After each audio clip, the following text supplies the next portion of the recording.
Curiosity. What are you so curious about? Everything, Mr. Curiosity. Alrighty, folks, Snedeker here, Mr. Curiosity. Thanks for joining the podcast. Got a good one this week. I'm pumped. I'm excited. I've been trying to get her for years. She turns me down. She hates me. She ignores me. She's sitting. She's big shot now in New York City. All right. So we have the once great WNEP reporter, Raegan Medgie. Before you say anything, I just want to say now big shot meteorologist in New York City, been at the Weather Channel. You've been everywhere. I can't wait to get into it. Wow, you're blown away. Oh my gosh, you're blowing me away. Hello, everybody tuning in. I miss you guys. I miss NEPA. I miss the Poconos. I miss all of you. And I miss but are you just saying that because you've been through so much? You've been all over, big city, small town. Is NEPA that special? Now, listen, it's all the same stuff, right? So the only thing that changes is the microphone that you're holding and the name of it. That's it. That's the only thing.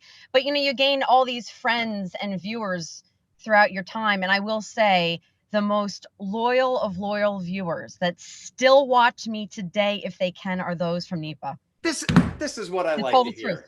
The total truth. And I will tell you, when I look back on my time at WNEP, it's complete fondness. It was hard. It wasn't easy, but it was complete fondness. Oh, that's how we feel about you. We miss you. We love you. Things have changed at WNEP, and you were there, I think, at this big moment when there was people coming in. There was energy, excitement, transfer of ownership. But you were there at a special time. It was awesome. I was, and everybody there at the time. I mean, we had... I was there with Trish Hartman and Charla McBride, two reporters I still keep in touch with. We actually have a Zoom with Sophia Ojeda. We do a Zoom call. It's really cool. Julie Sidoni, still keep in touch with. All the names are passing by. I love. Well, we're going to get to that. I want to go way back. Let's go way back. By the way, if you're not watching this and just listening, which most people do, you have to understand that she is sitting in her car on a street in New York City, folks. And I'm trying to make out the model. I'm thinking and remember, oh, by the way, anything I ask you in this podcast that you're uncomfortable with, you just say one word, bell. I ring that and then I shut up. That's the deal. I would say everything. I mean, listen. I'm trying to figure out, okay, your car, it's red. Oh, yeah. I'm thinking it's not an SUV. No. But if I can get that, do you see that? You have a 6-speed? In New York City, baby. I get people talking to me like in the Instagram saying, wait a minute, you drive stick? And I'm like, yes, and my mother taught me. No woman. How about that for female empowerment? No woman of your caliber drives a 6-speed. Oh, no. I mean, I love the traffic, as crazy as that sounds, but yeah, I'm in it. I'm in it to win it. All hours. You love to be engaged with driving. You're one with the car when you're shifting and Yeah, you're actually driving a car. You're not just kind of letting it drive you, right? Yes, it's the difference between probably being on a jet ski or a speedboat or sitting on a cruise liner. Come on, you want to be in it. I'm in it to win it. And let me tell you, I didn't cut anybody off today. Yeah, maybe I could taxi cab. But here's the thing. When I was driving, there's construction. If you've never been to New York City, let me paint the picture. Construction and loud noises all over. So this construction was happening out of nowhere on First Avenue. And that's the avenue I can go straight up to get to 67th Street from Astoria, Queens, where I live. So I have to go over the river and through the concrete woods to get to my station where I work currently. And how long is the drive? Okay, so it's 5 miles on the nose. Which takes 40 minutes. It takes me 19-20 minutes in the morning because I'm on the road at either 2:30 in the morning or 4:45. So that's because I'm the early morning. But, it's dependent. Now, going back, I'll get to that, but I want to talk about this taxi. So I'm driving up the First Avenue, and this taxi, I know what he's thinking. He's thinking he can beat this. And I said, oh, no. I have to get to the station. So I don't know how, and it must be because it's tight squeezes everywhere. I'm literally double parked in the street right now, but it's okay because I have press plates and I'm allowed to legally. I I went around him, Joe, at this angle that I didn't even know was humanly possible. And it's like, you're like staring down each other like an old Western. I beat him right around him. So anyway, so I got around. I didn't nick him. He didn't nick me, but I got where I needed to go. And man, that 6 speed helped me out because you just, Oh, yes. right? Yeah. But, Did he? but listen, coming home, when you're talking about time on the road, there was a day I work on the Upper East Side of Manhattan, okay? And to get to Astoria, Queens, I have to go down. I'm on 67th. I have to go to 59th. So I have to descend about how many blocks that is? 10, 11, 12. And then I have to make a left over the bridge, over the East River, to then get on the other side of the island, then to kind of, go You're into starting to Queens. bore me now. It took me, remember, Are you offended? no, it took me almost an hour and 15 minutes to All right. drive from. All right. Enough travel talk. We're going back to the I could year talk that too much about this, yeah. we're going to go back to the moment you were born. I don't know if you want to give the year, but Raegan Medgie, the spelling is Raegan. So Raegan was born during the Ronald Reagan Reagan presidency. Yes or no? Correct. Whoa. Yeah. Whoa. So we have a time frame. Yeah, I'm 41. I don't mind saying all right. that. She's throwing it out there. A lot of women won't do that. They'll say, Snedeker, hit the bell. No bell on this one. I didn't want you to blast it out there, because I'll tell you right now, at age of 41 and in my 40s, every decade I become more and more aware of who I am and where I'm at. And I am so blessed that I'm healthy, that I made it to this age, because, as we get older, you start seeing things around you, and not everybody is as blessed. So I am very proud to say I'm 41. I'm very healthy 41. That's what I love about you. Confident, secure, not putting on some act or image, and not afraid to grow old and graceful and beautiful and be filled with wisdom. That's the way to do it. I got a skunk stripe here, right? I have to get my hair did, and I have fake eyelashes on. These are not my real eyelashes. The amount of contouring I have with the, bucket of makeup that I use every day. Yeah. Any skin work? You have any tucks or anything like that? No, you're too cool for that. Some people say, oh, Botox. And if you want to do that, fly your flag, do it. That's totally fine. If I were to get that, and I always say if, because I'm not into it. Well, you're in an industry where it's almost, people do it. It's almost expected, right? It's the biggest turnoff in the world for me. It's the biggest turnoff in the world when I see an older person starting to get work done. I'm like, I love you. I love trees when they're not perfect. I want nature and natural and honesty. This is what I want. That's beauty. Listen, not that's fakeness. why we're friends at this point. If I would get Botox, it might be here to like do this, but I don't want to end up looking like this. But when I start looking like this, I guess that means our friendship is over. It's over. I'm not going to call you anymore. We're not going to text. Nothing. All right. So I didn't even do the quick math. You're born in what year then? 1941. What is it? 1980. All right. So now I think I asked you this the very first day at WNEP. Okay. Did your parents name you because they were a fan of the Reagan years or the Reagan presidency, or do they just like the name, or what? Or you don't want to get into politics? Oh, I'll get into politics. I just don't say a lot. He gives me the stare down. No, are they Republicans? And they said, we're going to name her, our new baby, after the president of the United States. My dad loved The Exorcist. And if you remember, the original Exorcist played, the woman who was possessed was played by a character named Linda Blair. So, the character's name, Reagan. That's where I got my name. Nothing to do with Ronald. No, my mom says she liked Ronald Reagan as like the actor. But my middle name's Lee, after Vivian Lee with Gone with the Wind. So it was almost like destiny. I'm on TV. It's a great name. It is a good TV name. And you were born, the viewing audience needs to know this. You were born almost, help me explain this, in WNEP territory, Macungie?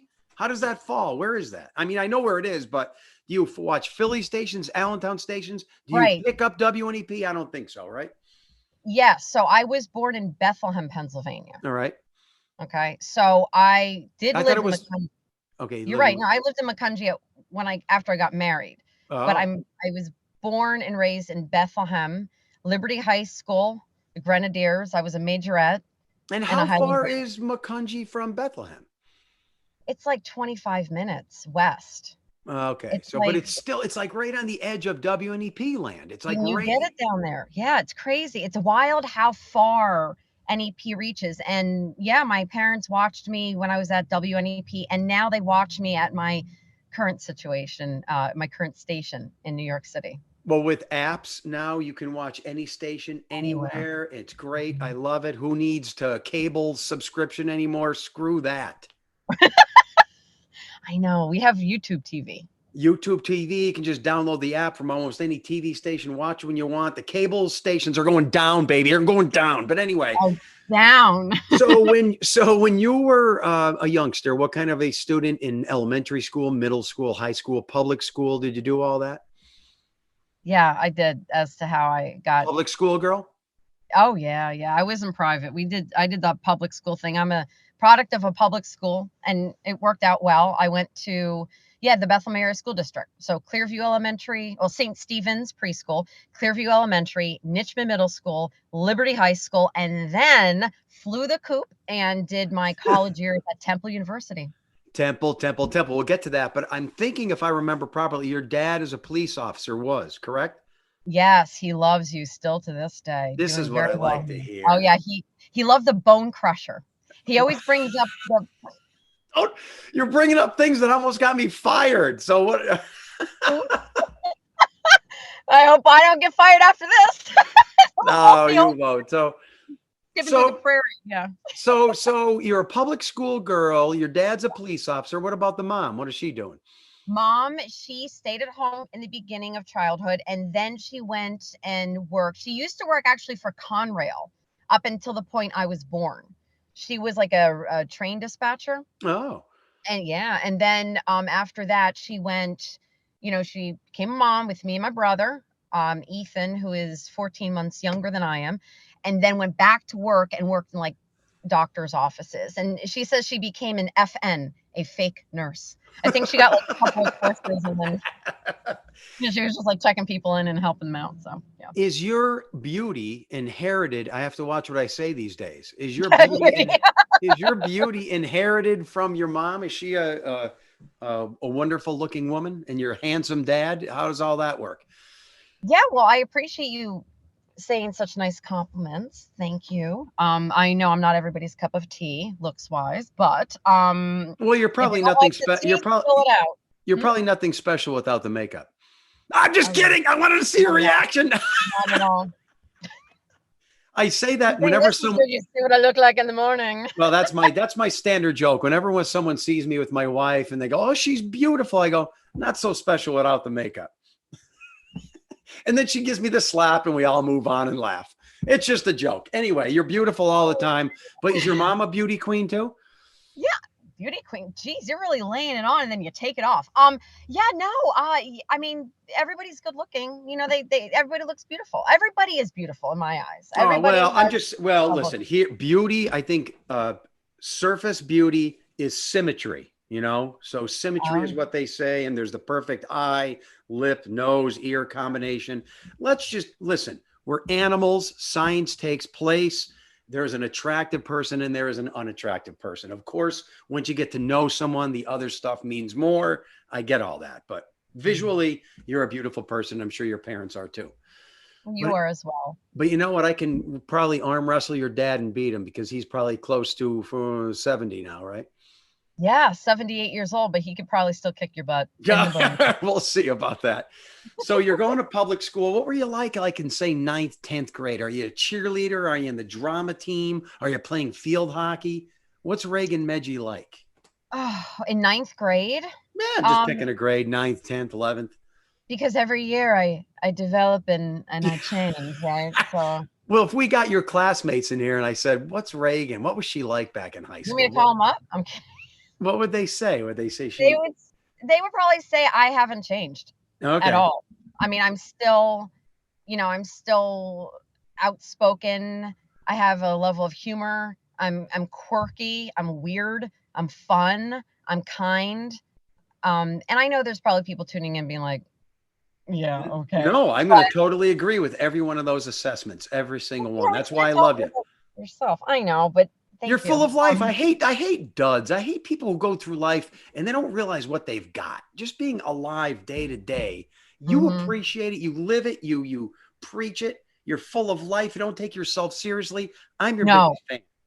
Thank you. I'm your biggest fan. No, I don't take myself seriously because why do that to yourself? You're just, I know. It disappoints you if you really go in hard about, I got to be serious about everything.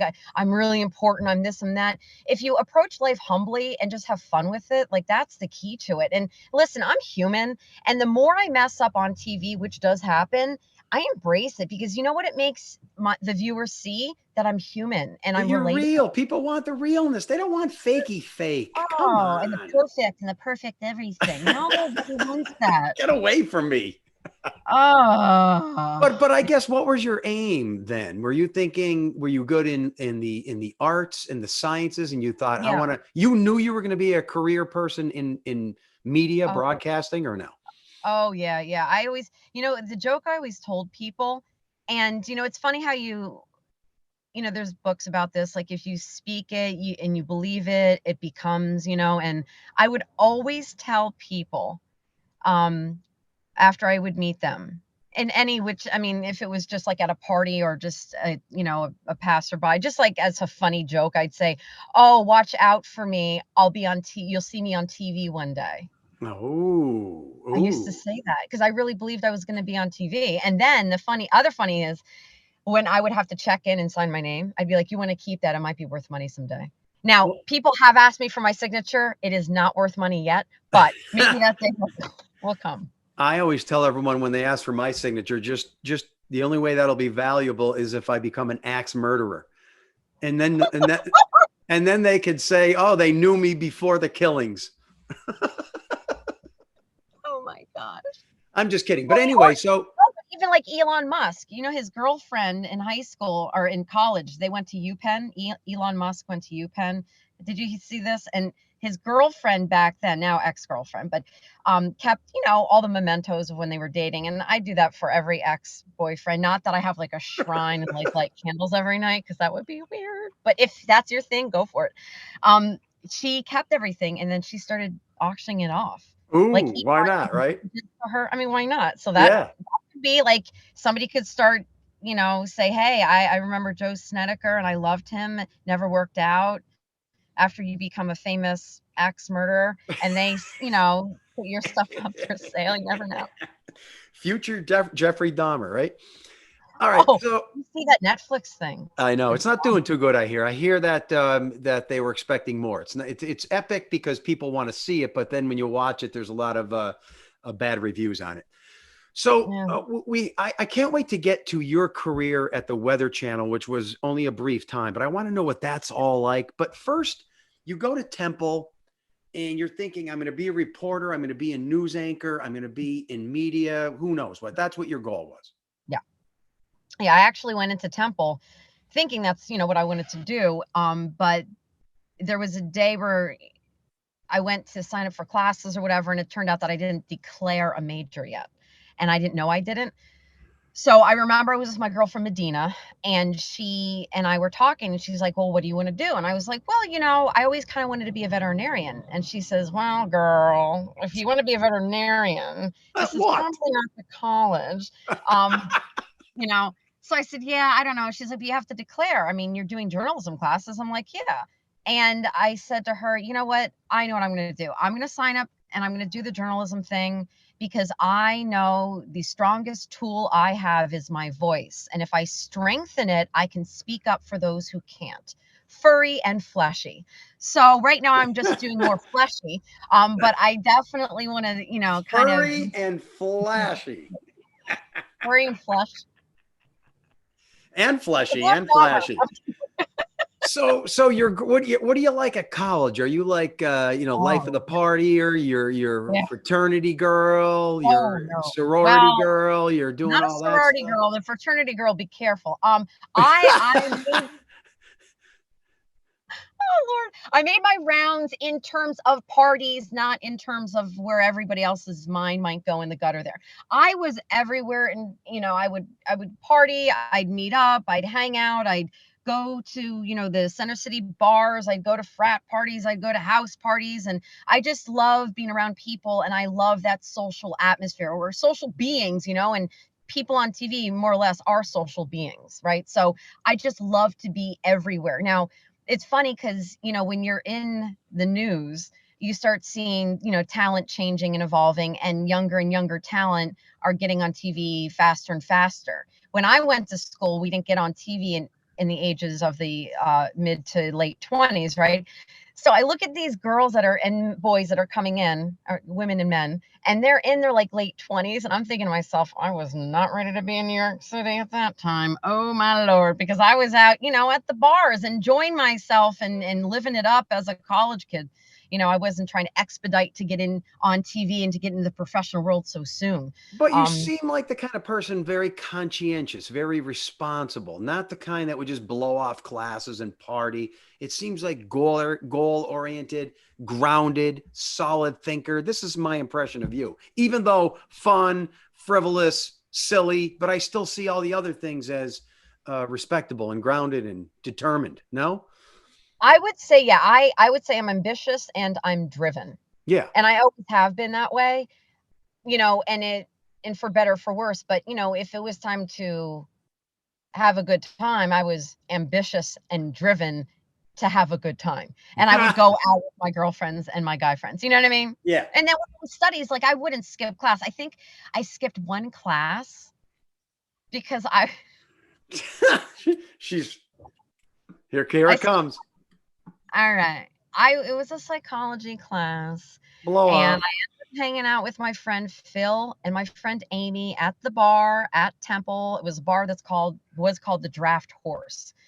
And we had one too many drinks. And at one point we looked at the time, we're like, no one's gonna miss us. And that was like literally the one time I ended up skipping class that I remember. But do you see what you're saying? That goes with my prediction. I teach at a university. I have students miss all the time. So what I'm saying to you is I knew that you were the kind of person that would never miss class. Maybe one or two in 4 or 5 years, right? That's it.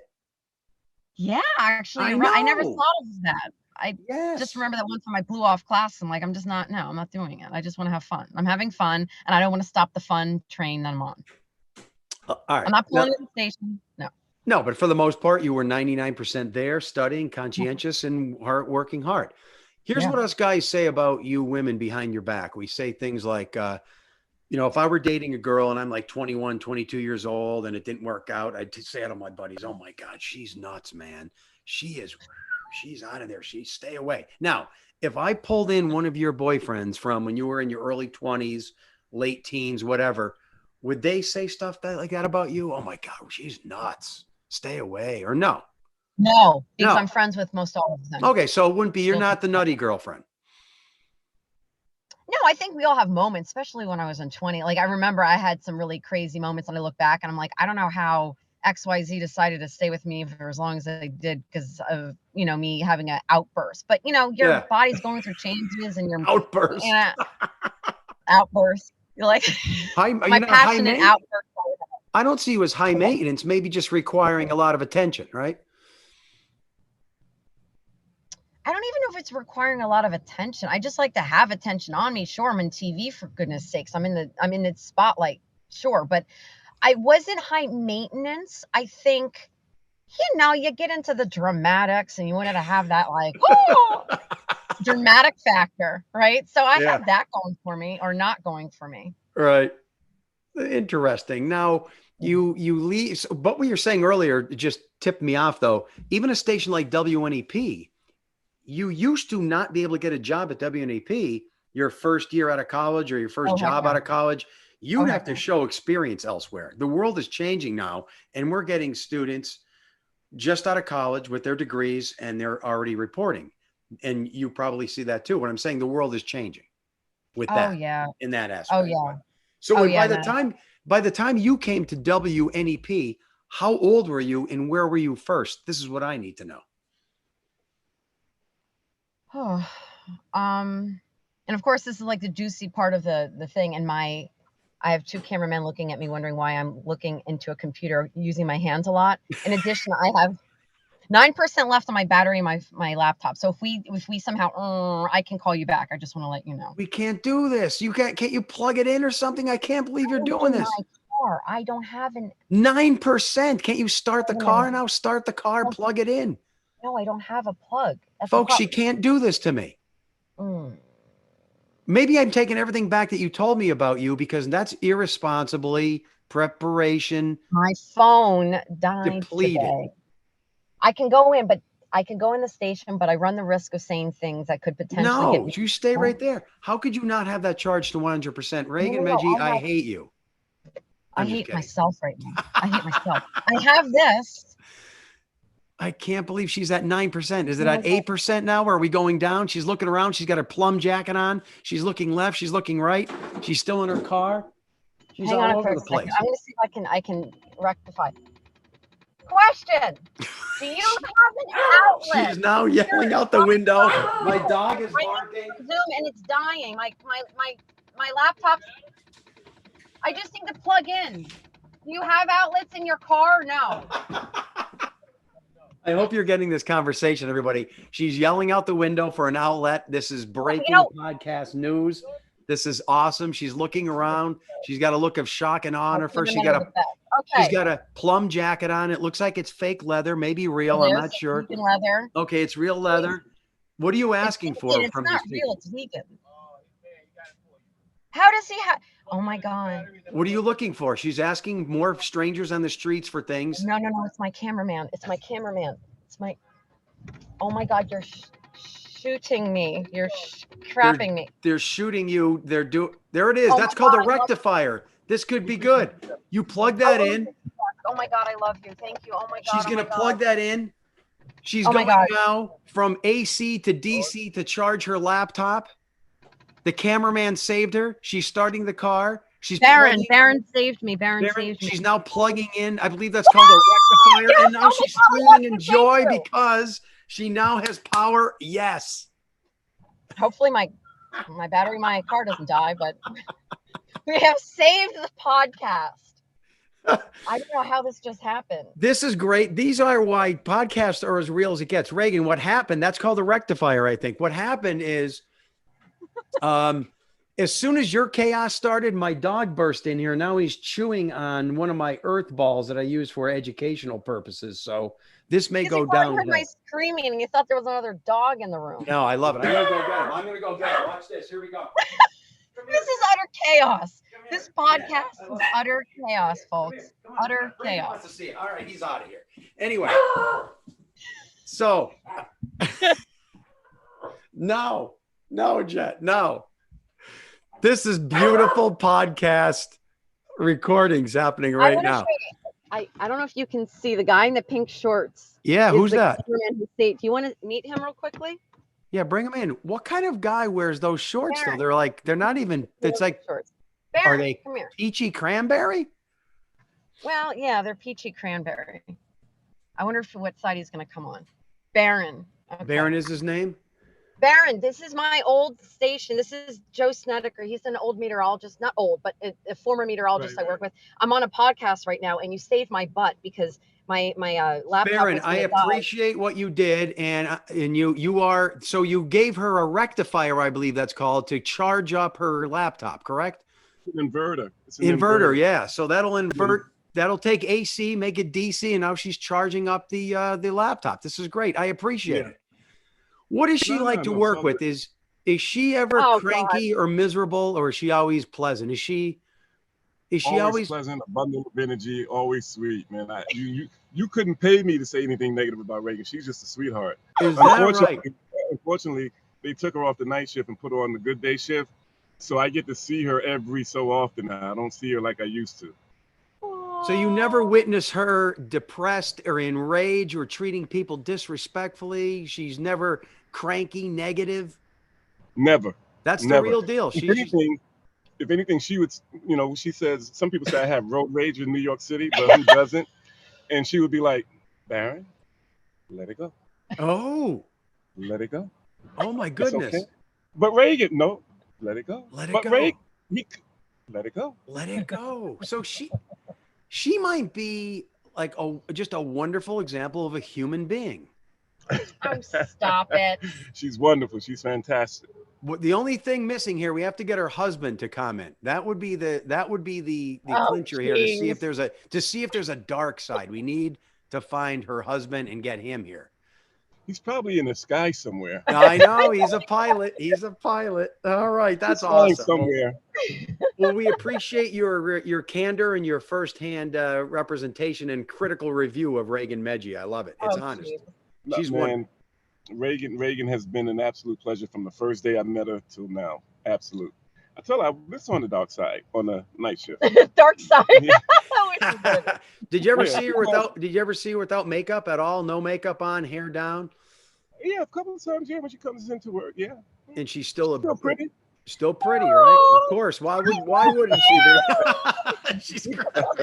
That's my girl. I actually told her the way she's dressed today, she's dressed like one of Charlie's Angels. Didn't I say that to you earlier?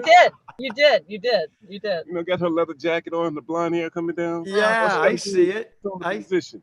Yes, take the position. That's excellent. Yeah, the gun up in the air. Definitely not Farrah Fawcett. I'm thinking the brunette. Which one was she? That's who Raegan would look That like. was Kate Jackson. Kate Jackson. I see it right now. Kate Jackson, baby. Oh, jeez. All right, I'm gonna let you guys get back. I gotta head out soon, so All right. enjoy. Be Yeah, careful. thank you for your candor. Thank you. I love you. You know Thank that. you. I got you. To the desk. Give that back to the Yeah, desk. just leave it to the desk until I'll get it later this afternoon. All right, cool. Thank you so much, Baron. Baron's the best. This you're not going to get this, folks, on any other podcast. All right, well, let's get right to it then, since we lost some time. He seems like a great guy. Oh, he's just true. I'm like really blessed. I love the guys I work with. The guys here are awesome. I miss Dan Taransky. Dan I'll tell you that. Taransky's still working hard at WNEP. So when you left Temple, you graduated in what year? 2003. And then when did you start at WNEP? Ooh, I didn't go right there. I went to a local station in Allentown, Pennsylvania called Service Electric TV2 News, which is where Scott Schaefer got his start. And then I left there after like 2 years, 3 years, got out of news briefly to do commercial production, and then went up to NBC in Elmira, New York. Okay. And I was there for literally the entire, my contract was 2 years.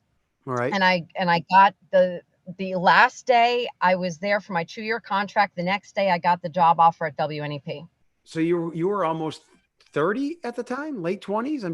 I was, when I started at NEP, I was 30. 30, okay. Yeah. Mm-hmm. And are you married at the time when you're just starting at WNEP? No, I was still dating the pilot that Baron was talking about. Yeah. Oh, so sure. I was still dating Jamie. And then you get married in what year? I got married when I was at WNEP, not like at the station. That would have been a little different. I got married in 2011 in September. Can you imagine? Joe, can you marry me? No, that's great. And so your husband's a pilot. Everyone loved your work at WNEP. You had the Pocono job. We had an office there in downtown Stroudsburg, which was awesome. You took hold of that position. Everyone loved you, full of energy, reporting snowstorms, reporting political, reporting murders. You're doing it all. Yeah. And here's what fries my ham. And then all of a sudden, after how many years, you decide to leave? Why do you do that? Well, I think at a point you realize that your time is done and you want something a little bit more to see how much farther you can extend what you have to give, right? So it wasn't a slight to anybody at NEP. It wasn't a slight to the people, the viewers. You guys are still to this day the most incredible. You rock. I do give shout outs to NEP every once in a while on the news, by the way, here in New York. It was just time for me to go. And I got an agent, which is what many of us do. It was my first agent ever. And I just wanted to see how far I could go. Because if I couldn't get anywhere, I would have stayed at NEP. Like, I was that happy, which is really hard to find. And your husband, he would fly out of the Lehigh Valley, so it was convenient in that respect too? No, oh, no. Okay, no. He is based out of JFK. Oh, okay. So that's an issue, right? That's an issue. That makes sense now. it makes a little bit more sense why we're Yeah. here. But yeah, he could really live anywhere he wants, but it just makes it a little bit more convenient to be closer. So my agent knew somebody at the Weather Channel. She calls me. She's like, they're interested in you. And I go, the Weather Channel? My mom watches the Weather Channel. See, now this is where it gets really interesting for me. Yeah, Being nobody a would know. meteorologist, of course. I've been watching this since the 80s. To me, it's a temple. To me, it is the only cable station I watch. I know all the personalities. To me, it's my nexus of interest. And then I hear you're getting a job there. And this is when they were trying to create a whole new, I think, program. Sam Champion. They had a whole morning team. They were going to make it like Good Morning America with weather, correct? Yep. That was the whole idea of it. And, you know, I was part of the launch of the AMHQ with Sam Champion. And in order to do that, I had to meet Sam Champion. So imagine this kid from NEPA, you know, reporting, and all of a sudden I'm meeting with Sam Champion. Like, what? So I come into Manhattan, we have coffee, and he likes me, and then one thing leads to another, and then Wait, so he was a part of the decision whether you're the one or not?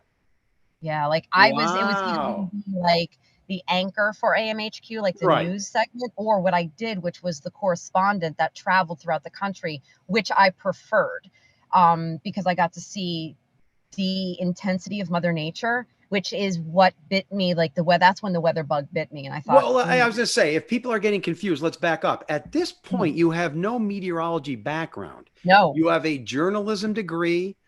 Yeah, you're asked to be a reporter on the Weather Channel. Yes. In Sam Champion, also, I'm not dissing the guy. Yes, I am. I'm not a big fan. He doesn't have a meteorology background. He's more of a TV guy. Yes. And this was going to be their new format. TV stations have this choice. They can hire good journalists who report with integrity and diligence and look great, or they can hire meteorologists who are a lot of times nerdy and inept on the air. So it's a choice they have. It's great if you get both. Yeah, it totally is. And that's, you know, it's kind of like the unicorns in the batch, right? So I wasn't a unicorn. All I was is a reporter, news reporter. And when my agent told me this, I said to her, well, I'm not a meteorologist. And she goes, no. They want somebody to humanize the weather, to make a story of Mother Nature. And you're perfect for that. This is perfect. I can do that. Yeah. This is perfect. So that's how it happened. And why didn't it work? Or just ratings tanked, or what happened? No, you know what? TV people are contract workers, right? So we sign contracts, you know, a 3-year contract, a 2-year contract, a 1-year contract, a 5-year contract. So once your contract's up, leading up to that, you start having negotiations. You know, do we want to, you know, the boss will say, do we want to keep this person? The reporter says, do I want to stay here? So what happened there was not performance-based. They just didn't have enough money. I mean, listen, they started a whole entire new show, and they hired me, and they hired many other people behind the scenes, Joe, so many. And within the first 2 months of the show launching, we were already starting to fire people. But whose poor planning was that then? Management at the Weather Channel? Why would they say, oh, okay, yeah, then remove yourself from it? Even though I have nothing to contribute, because I'm not I don't know. So you get this job, you're probably nuts, exciting, excitement, long hours in the air. But how long did that last then? It was 2 years. My contract was for 2 years. So once you did this for 2 years, did you find yourself like a national celebrity everywhere you went, or less of that?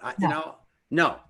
Not even in New York, because this place is saturated with people who are celebrities. But everybody watches the Weather Channel. I would think you're now a national celebrity. Back then. No?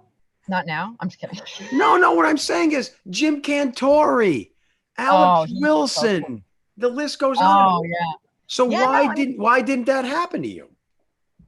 I mean, I don't know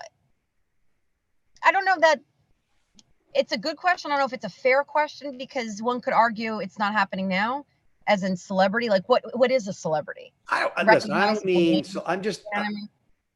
You have local news, whether it's New York City local news or Scranton, Wilkes-Barre local news, there's a radius. What I'm saying is the Weather Channel is everywhere. It's in Yeah. Los Angeles. It's in Iowa. It's in Florida. So why didn't that take you to that next level? You know, that's a decision that was made by that. It's such a tough question. It's such a good, deep question. And it's a conversation that many of us are having right now in the industry.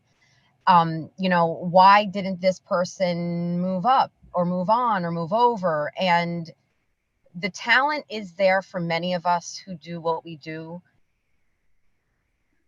but sometimes the opportunity and the timing doesn't match up. So like, obviously I have skill. I wouldn't be where I'm at if I didn't. But you know, it's not that I didn't try to get to NBC network or ABC network or the other networks, Fox network, whatever the case may be. It's what the bosses are looking for. So if I don't fit the mold of what they're looking for, despite the level of my talent, I'm not going to get it. Or it could just be like they're looking for a certain level of talent and I just don't fit that level of talent. I got you. But You know what I mean? Like, when you were 1, 2, 2.5, 3 years into this, did you feel like this is never getting off the launch pad? Did you I mean, know? AMH2, Yeah, it was a lot of work. it was. Being a network, like it was basically being a network correspondent, and you travel. You are at the beck and call of that phone ringing. You could That be in is, New Orleans one day and then you're up covering a snowstorm in the Adirondacks the next day, right? I yeah. mean, I remember waking up in a hotel room once, not knowing where I was, like what city I was at, and what, you know, like sometimes Mother Nature was just so crazy with the systems that were coming in and the storms and the aftermath that you just, you know. So, but yeah, no, I just I would have loved to stay at Weather Channel a little longer. They just didn't have room in the budget for me. okay. So they freelanced me, which meant that they could call me whenever they needed me and I'd work. But that's not sustainable when you're living in the New York course City not, area. right. You know? So at what point then, was there like a down point, like, oh, what am I going to do now? Or Yeah, when of course there was. there was, Yeah. When you're like, all I knew at that point was being under contract. I didn't know any different. But the funny thing about New York City is a lot of people, just as many people under contract on TV, are also freelance. Freelance is this little thing where you can work at a station and you basically work that when they need you, they call you in, but you also can say, hey, listen, I can't work, and you can have unlimited vacation days. yeah. You're just not staff. And I did that for a year and a half at CBS2 local. And I did that where I currently am right now, which will remain nameless. Just Google me. You'll know where I'm at. But you have to admit this part of it, and don't take this the wrong way. Don't make me hit the bell. I'll never make you spell. If you're a woman and you're in your 30s at the time and one job doesn't work out, but there's no kids and your husband has an awesome job, the pressure really isn't on that much. You have to admit. Some people, I need a job to survive. I need a job to pay my car. I need a job to pay for rent. You could at least take a little bit of a laissez-faire attitude as you look, correct or not correct? You're not going to be cashing welfare checks if this job doesn't work out. You got your pilot husband at the time. No, Okay. she's paused. She's paused. She's offended. No, because I like this conversation, and it's one that I'm glad you're asking, because I think this is a great question. So there's a mixed answer to this. And I would have said the same thing, by the way, if the female was the pilot and the man was looking for a job. No, I'm picking up what you're putting down, and I'm gonna put down this to you, and maybe you can choose to bell it or pick it up. All right. So the pressure isn't on financially as much, but the pressure arguably is on for ego or for someone who has drive and ambition. I totally get all that. Yeah. Right. So I never took the approach of I didn't, they freelanced me and Oh, well, no, not in New York City. You don't do that. And if those of you listening who either worked in New York, know something about New York, it is a hustle. And if you don't stay relevant, you are left in the dust and you're forgotten. And you And like that pressure? I would hate that pressure. well, you know what? It's a thing where I'm not doing this so people like, oh my God, there's Raegan. It's more because of something within me, the fire that burns in me to know that I can contribute so much more to society and to what I do. I love to tell people's stories. And, my drive was I didn't want to I worked so hard, countless hours, happy times, tears of stress and just depletion. I wasn't going to allow a managerial decision I love impact it. There it is. my trail forward. I love it. Heck no, man. Heck no. I remember when and you know what? After I got done with, with Weather Channel, CBS, and this is something that was like CBS got me freelance for a year and a month. And it was a tough place. It was a brutally tough place. And anybody that knows anything about CBS to New York under a certain news director understands. And it cut your teeth. I mean, it was rough, but it was empowering because it was a chance for you to make your own decision on how you wanted to be authentic. And I was let go there because I said the wrong. Wait. So you go from Weather Channel to CBS New York, and then you were freelancing, but you were let go there. I was let go because I tagged out at the wrong location of a live shot. What? And that is because that reaction you gave me is what many of my coworkers at that time gave me. And it wasn't because of what I said, it's because of who I am. And I had too much energy for that station at that time. I wasn't their thing.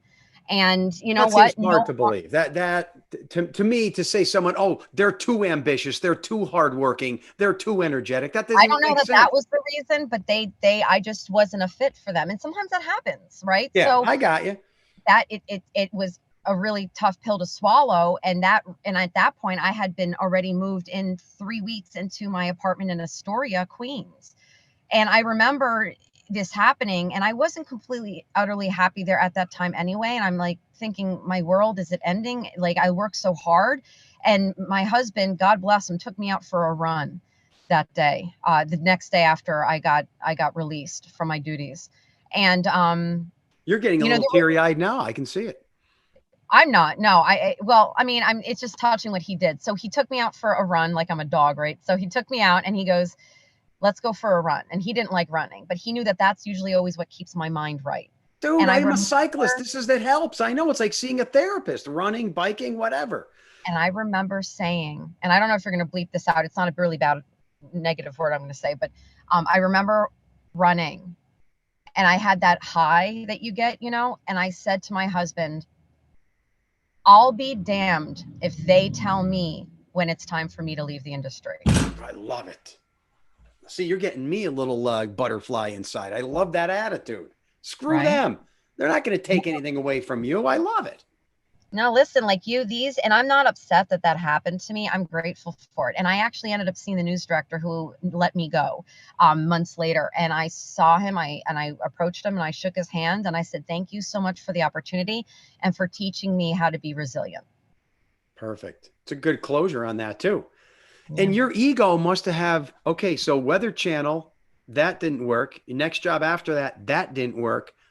You're probably a little bruised, like you said, and you're probably a little self-conscious, thinking, I don't know if I'm good enough for the world, even though you know you are. But if that happens to anybody, they'd feel that way. So what point now do you start thinking, I'm going to go back to college for my meteorology, of all things, degree, program of study? How does that happen? And how old are you at the time? I love this timeline, right? Isn't it great? And I think this is a good time. I think it's important to say the timeline because I think people who are tuning in should know, and even people who are going into this industry, because it is changing. So when everything happened at CBS, 3 months went by and I was on the phone with as many contacts as I could. And I will tell you, when you are in a family of in the media family, man, we take care of each other. And I ended up where I'm at now because a couple of phone calls were sent this way, and they gave me a shot, and they hired me as freelance, and then now I'm full time. And when they hired me at full time after 3 years of being freelance, at that point I was, oh gosh, 38. Okay. 38 when I got into where I'm at now, right? And I got Just so hired. I can clarify what's happening. So you're hired at a new, we don't want to say where, but a new New York station as the weather girl, but Which yet, doesn't happen often. Yes. but yet, this is your first weather job, I'm assuming, but yet no science background in meteorology, which is a little odd. Right. Well, when I was at CBS, they put me in front of the green screen because they said, "Oh, you worked at the Weather Channel," and I said, "I'm not a meteorologist." Oh, so that's what. Oh, interesting. She worked at the Weather Channel. She can do weather. And I said, no, I don't have, because I know all what it takes to become a meteorologist from friends and what it took to become a journalist. And, you have to be fair about it. So it's insulting when people make up that mix up. Like, oh yeah, you just talk about the weather. It's, I mean, in some respect, no, it's, No. It's like saying, oh, you reported on some health stories. We're going to have you now be the doctor of the station. You don't do that. No, exactly. Or yeah, you just don't. So, we get here to my station, and, they saw me on CBS doing weather, and they liked it. And I said, again, I'm not a meteorologist. And they're like, well, we're not really looking for that. And I'm like, so that was at my freelance 3-year moment, right? So now there's a transition to becoming full-time. And in order to be full-time, they hired me as a reporter, fill-in anchor, and a weather person. I'm like, whoa. It was at that moment I had to sign a contract, because at that point, that's steady income, that's benefits, that's for sure, that variety. So I said, you know what? It's time. The weather keeps coming to me. I got to go back to school for it. And that's what happened. That's what happened. So I went back. It was Mississippi State, so much money, so much time. And then it was Penn State, and I got a weather certificate. And I am considered a meteorologist, not as experienced as you, Joe. And I humbly say that, because I still have to learn a lot. But it's, it's just repetition of doing it. I don't do it enough to be as good as you. And I mean that. I've been 20 years doing reporting. I got that on lockdown and anchoring. But when it comes to meteorology, this is still kind of new, but it's also exciting because climate is such a topic. And I cover the weather here in addition to the other two duties of fill-in anchoring, and then majority of reporting that I do. There's your life in a nutshell, at least the end of it. And I have to use this time right now just to explain to people. So if you're an on-air weather person, remember, a TV station, especially in the 70s and into the 80s, they can just hire a reporter, not just but they can hire a reporter and say, do weather. And then they give the forecast as a presenter, but they don't have the background in the science of meteorology. And that still exists today. Look at someone like Al Roker. He has no background in meteorologist. And he is in meteorology, and he is maybe the nation's most popular meteorologist, but he's not a meteorologist. So we understand that people can report the weather, they can broadcast the weather, and it gets a little fuzzy. And now there's a new program where a lot of reporters, they get out of college, they report, they anchor, they may or may not like it, then they decide they want something new, and they do an online program in meteorology. Mississippi State has it, now Penn State has it, correct? Oh, yes, Penn State has it. It's not easy. Wow. And what it does, it allows you to be a on-air presenter of meteorology, but now with the science background too. Maybe not as thorough as us who have sat in physics labs and meteorology labs in an in-class environment for 4 years. I'm a science geek. That's my background. I didn't take any journalism courses. You guys have the benefit of doing the journalism and now learning the meteorology. So in a way, it's a step better for TV, right? I mean, it is. They, I think TV, as it's evolving, I'm trying to understand, like, locals, like, where do we belong with this influx of just digital online capabilities? And then the social media, which is a whole nother conversation for another day. That's a whole other podcast. I mean, it really, so you're just saturated, right? So when you can wear more than one hat and show that you're willing to, right, it bodes well. very well, because also let's say, and this is an example that's been given to me. Let's say, when news directors come into a news station, they're new news directors, they could kind of clear out house, right? They could get their own people that they like from God knows where, bring them in, and that's it. But if you have a worker who can do 3 things, chances are you're going to stay there. So you're kind of extending your shelf life when you can do more than one thing. Very good. Very good. Right. You also have to be concentrated. Also, the other side of it is you really should be concentrated on at least one thing that you can do very, very well. For me, it's the reporting, but I also now want to kind of bridge the gap, and I want to be just as good as you in meteorology, because I think there's women in STEM in general, and just science in general is so fascinating. But there's the other side of that, Raegan, where you can't fake a passion. And I am not saying you are doing that, but I know a lot of TV people, they do it as a job. To me, I live meteorology every moment of my day. I have 3 home weather stations. I'm looking at forecast models all the time. Do you want to admit or not admit that, I don't know, do you have that passion for meteorology, or it's more the reporting of it and it's your job? And I'm not judging you. I'm just wondering. Like No. I live meteorology, and I since I was 11, it's what I wanted to do. Right. So yours is a little different, correct? It's a little different, but I wouldn't say it's too far away from that. When I went into thinking I wanted to be a meteorologist, this actually was at the Weather Channel. They told me, you don't need that, you have us. Fair enough. Wow. So now fast forward, and now I'm looking at really doing this. And my husband says to me, if you want to look at radar all day and you get excited about that, good luck. And the funny thing is, I love the radar. I love seeing. I could stare at that all day. Right. And you're like, oh my God, it's happening. And I'm still not completely 100% confident in all of the science that's happening. I mean, I've only been a meteorologist for not even a year, right? Again, you have much more experience than I do. You're just being humble, though. With your background now, you do have a fairly complex. I do, but I just, if I did it more often every day, I think that's where I would be a little bit more confident in it, But yesterday, for instance, I mean, there was a storm system coming through New York, and they had to cancel the Yankees game, and they're rescheduling it for today. And as that line was coming in, like, I can't help but look at the clouds in the sky and just think, oh my gosh, like I know what's going to happen. And I see the front coming through, and then seeing the shelf cloud. And, I actually went out. You're turning me on. Right. I don't know if you ever did this, but I went out storm chasing in the Midwest with my girlfriend who works at NBC Weather. We worked at the Weather Channel together. She's now Al Roker's producer. Ooh. She is so phenomenal. And she took me with her, and her love and her passion is chasing storms. It's tornadoes, right? So I went out with her and we did a story together. I ended up getting an Emmy for that. That's the only Emmy I ever received, and I'm good with it, for storm chasing in the Great Plains. And when you start seeing the circulation and you start seeing all of that, that's when I really was like, this is it. Like, this is it. It is just so fascinating. And people love to talk about the weather, even here. And of all the things I do in New York, it affects every human being. Yes.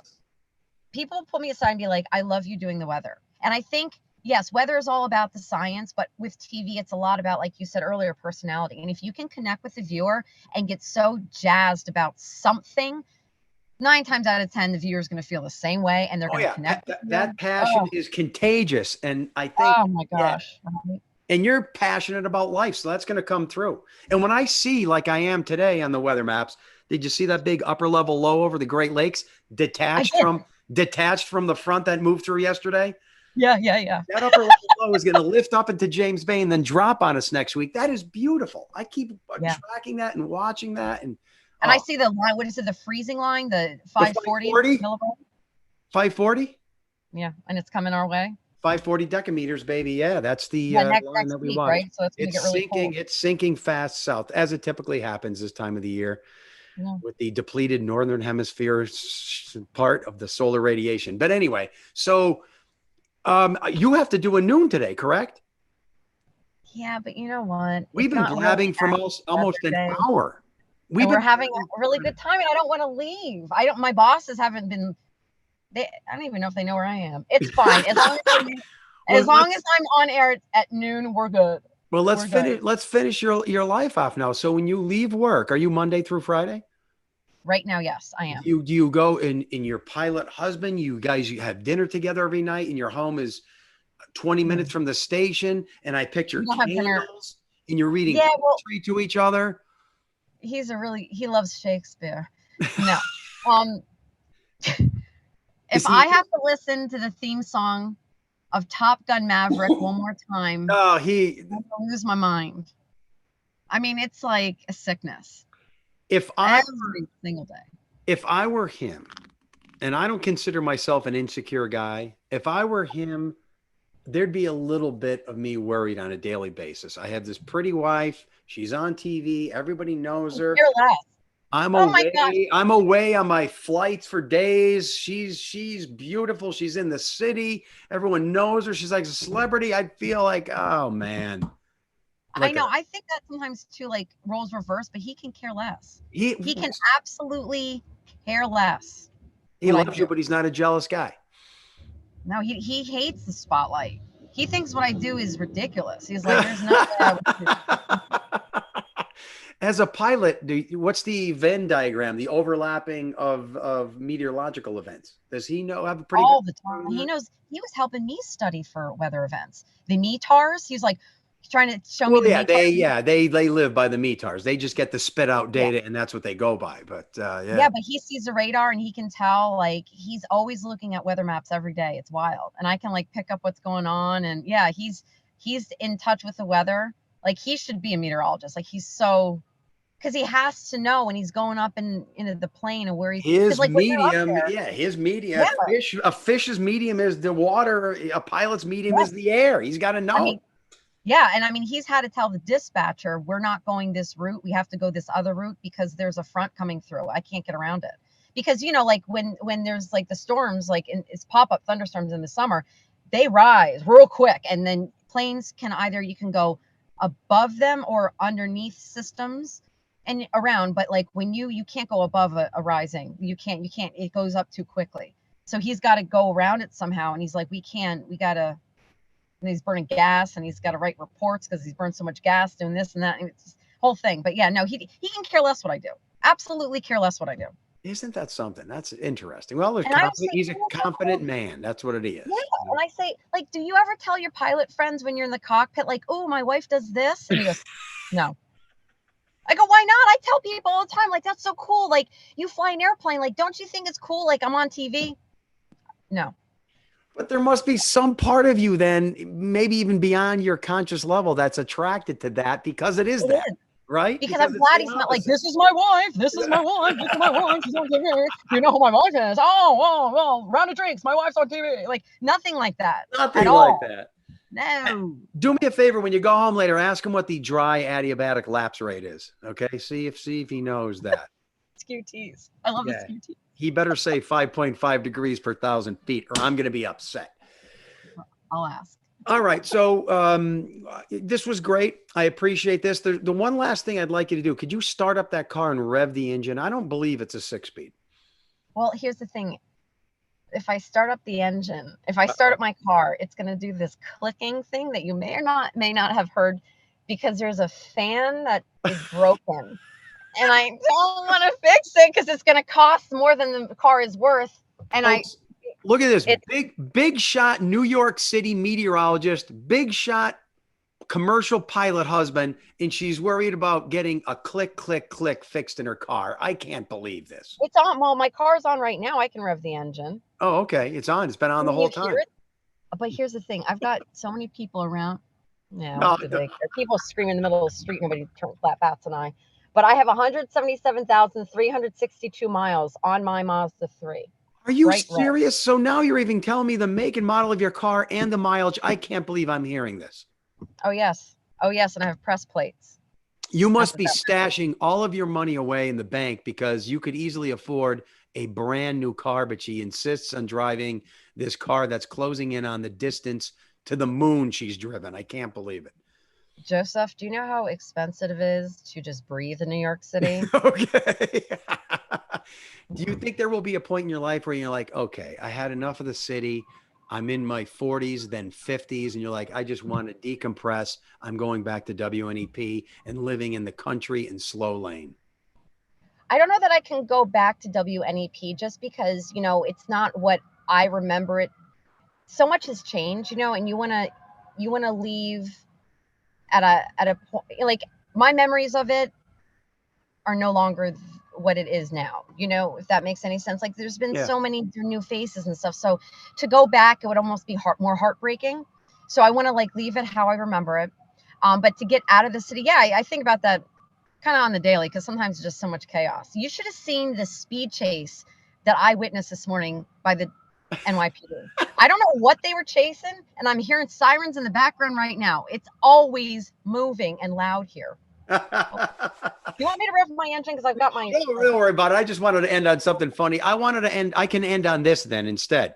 You remember my wife? She worked at WNEP in the accounting. Dawn, yes. All right, so the lovely Dawn, it had to be your first day, second day, third day. By the way, she's a lot like your husband, by the way. She doesn't say anything about me. She doesn't get jealous. So we chose the same type of spouse for whatever reason. But the first day you started, she goes to me, Joe, there's this new girl. Oh my God, you're going to love her. She goes, I'm a good, 13, 14 years older than you, but she's like, this girl is you in a female version. She goes, like I said, she's not jealous at all. She goes, she's your type of girl. You better watch out for this one. And that's it. That was my introduction to you. And she was right. I immediately loved you. You're just full of energy. You like to have a good time. You don't take yourself seriously. I love you, girl. I love you. No, I love you. I miss you. I do. You're one of the real people. You know what I mean? Like you're the real deal. And that's why your dad likes me. Even though you almost got fired that day. Yeah. So let's agree to this before I end it. Even though I'm too old for you, in the future, if an alien spaceship arrives on planet Earth, right? Okay. They randomly take away two people to another dimension, and it's my wife and your husband. They're never coming back. They're gone into another dimension, but they're happy. This new dimension. I'll ask you out on a date. Oh, I already picked out a house that we'll move into. Separate quarters, so when we get sick of each other, we'll have a common area as well. Weather stations all around. And everyone, all your girlfriends will say, what are you doing with that old guy? No, they'd be like, can I get in on that? Yeah. All right. Raegan Medgie at some station in New York City, being the meteorologist on some street that she can't tell us what it is, in a real leather plum colored jacket. Vegan leather. It's fake. It's not real. Oh, okay. All right. I didn't know. I love the animals. Come on now. So if anyone wants to find you, you're saying just search online. You'll find out everything they want about you, how to connect social media, where you're at, everything. Watch her videos. Her station has, of course, everything online. You can watch her and say, I remember her when she was just a little unknown piece of garbage like Snedeker at WNEP TV. You're recyclable. You're not a piece of gum. Thanks, Raegan. You are welcome. You're a delight. Curiosity. What are you so curious about? Everything, Mr. Curiosity.